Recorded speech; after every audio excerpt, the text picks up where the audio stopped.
मनुष्य बनाया, अर्थात यूं कहिए कि मनुष्य की आकृति हमें प्रदान की।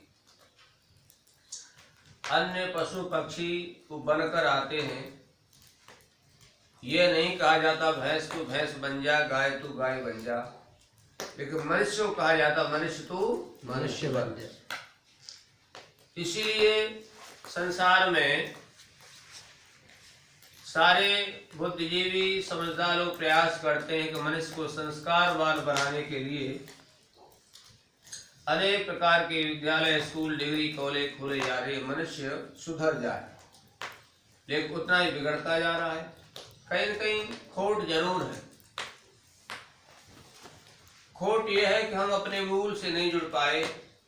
बहुत सारी ऐसी वाक्य शब्द हमें मिलते हैं बुजुर्गों के द्वारा, उनके पीछे बड़ा रहस्य है। जैसे कहते हैं भाई 2 दिन की जिंदगी, ऐसे क्यों कहा जाता है? जिससे पूछो प्राण लोग 2 दिन का जीवन है। 2 दिन का जीवन है, हमने सिलेबस में पढ़ा नहीं। कोई 10 साल का, कोई 20 साल का, 100 साल का, 50 साल का होकर मारते हैं लोग 2 दिन का जीवन। भाई हाँ 2 दिन का जीवन है तो 70 साल के हो गए। एक वास्तविकता क्या है? एक दिन दुनिया में आने का और एक दिन जाने का, ये है 2 जीवन।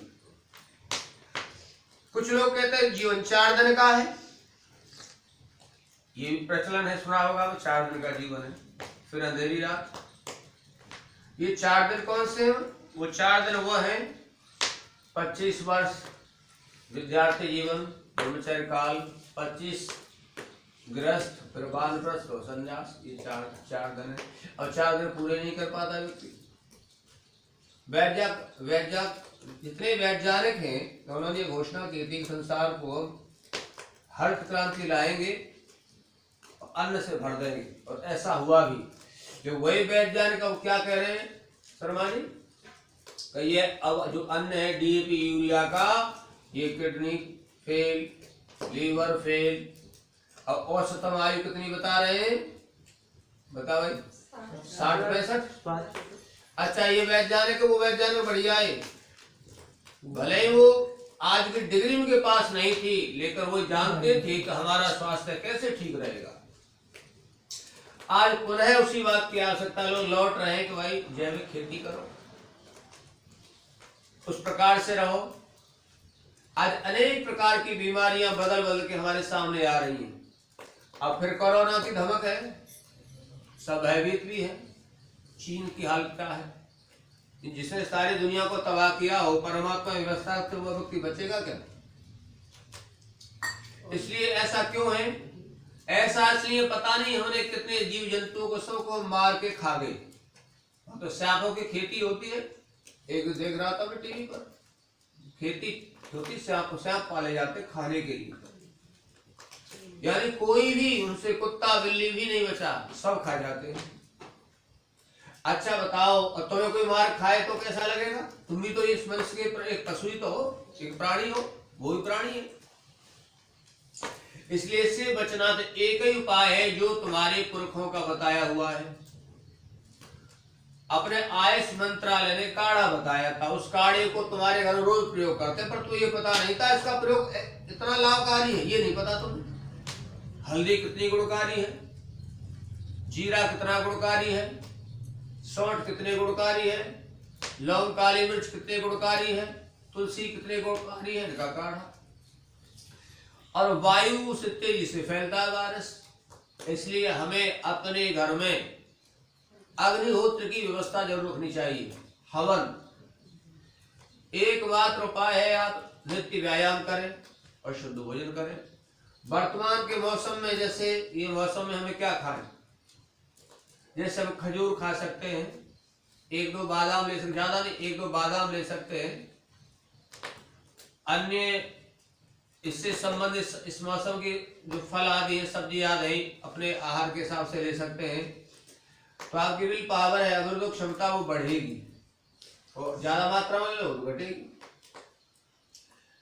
तो वर्तमान में हम अपने स्वास्थ्य को कैसे ठीक रखें, यह तो हमें बचपन में ही घुटी की तरह पिला दिया जाता था। और कई बार कहा जाता था विवाह संस्कार में, इसमें भी आता है कि भाई हर प्रत्येक गृहस्थी को तुम जा रहे हो बेटा गृहस्थ में, सामान्य आयुर्वेद का ज्ञान प्रत्येक स्त्री पुरुष को होना चाहिए। क्या खाएं, कब खाएं, कैसे खाएं। दिसंबर का महीना, तुम आइसक्रीम खा रहे हो शादी में, अच्छा गला तुम्हारा खराब हो मेरा, कौन समझाए व्यक्तियों को। तुम तरबूज खा रहे हो, तुम खरबूज खा रहे हो, ये मौसम है खाने का।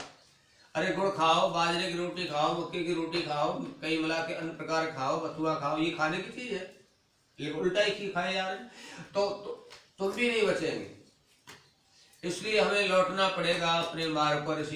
इसीलिए महर्षि दयानंद ने मूल बात कही थी, ए मनुष्यों, भारत के लोगों लौटो कहाँ, वेदों की ओर, अर्थात ज्ञान की बात, ज्ञान की तरफ। जहाँ ज्ञान की चर्चा होती है, समझदारी की बात होती है, वो लोग सुखी।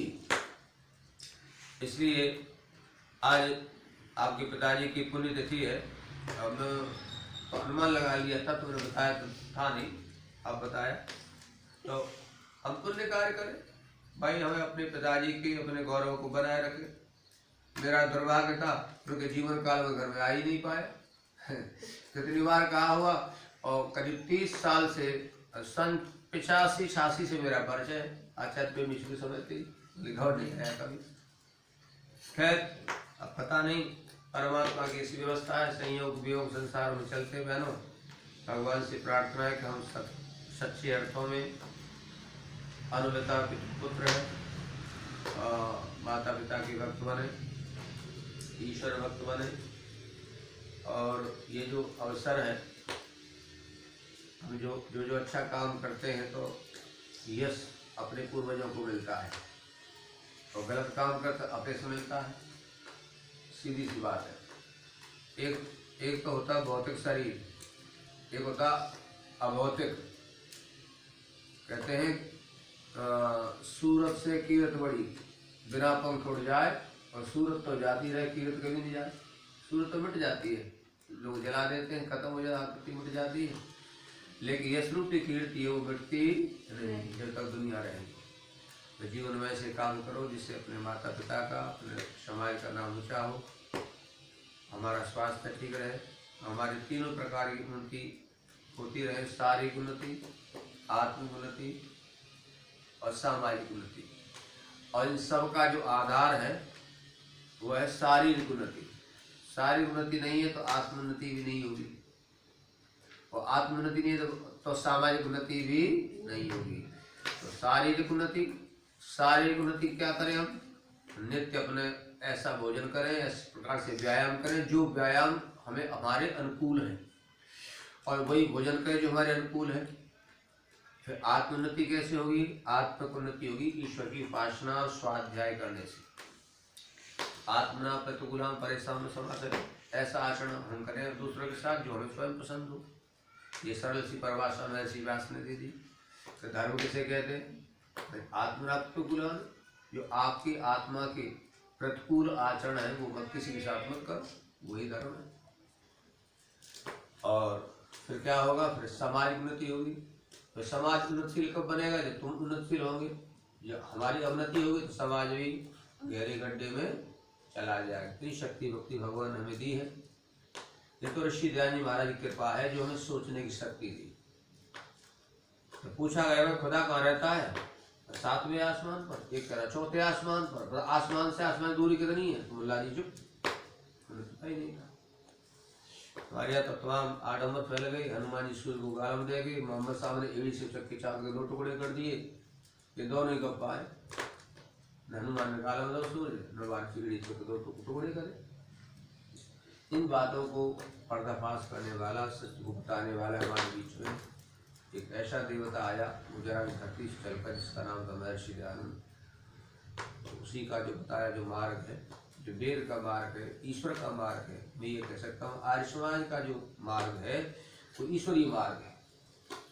और ईश्वरीय मार्ग हम चलेंगे तो भगवान हमें, इस जीवन तो है ही है हमारा, एक अनंत हमारी यात्रा है। हमारा आप इस जीवन के साथ ही है। छोटी छोटी बातों के लिए हम धर्म को न छोड़े।